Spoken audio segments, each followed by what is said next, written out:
ایک شخص اکثر ایک بوڑھی عورت سے سنترے خریدا کرتا تھا۔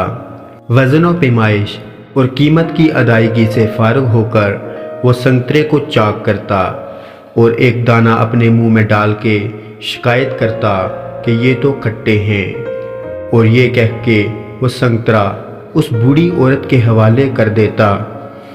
وہ بزرگ عورت ایک دانہ چکھ کر کہتی یہ تو بالکل میٹھا ہے، مگر تب وہ خریدار اپنا تھیلا لے کے وہاں سے جا چکا ہوتا۔ اس شخص کی زوجہ بھی ہر بار اس کے ساتھ ہی ہوتی تھی۔ اس کی بیوی نے پوچھا، جب اس کے سنترے ہمیشہ میٹھے ہی نکلتے ہیں تو یہ روز کا ڈرامہ کیسا؟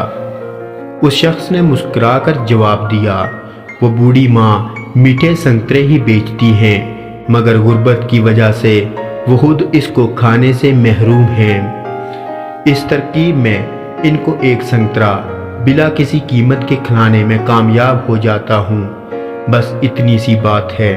اس بوڑھی عورت کے سامنے ایک سبزی فروش عورت روزانہ یہ تماشا دیکھتی تھی، سو وہ ایک دن پوچھ بیٹھی، یہ آدمی روزانہ تمہارے سنترے میں نقص نکال دیتا ہے اور تم ہو کہ ہمیشہ ایک زائد سنترا وزن کرتی ہو، کیا وجہ ہے؟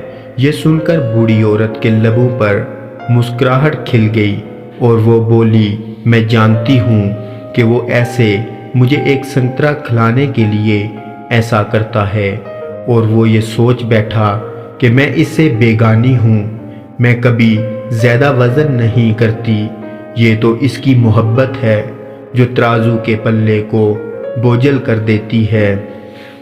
محبت اور احترام کی مسرتیں ان چھوٹے چھوٹے دانوں میں چھپی ہیں۔ سچ ہے کہ محبت کا صلہ بھی محبت ہے۔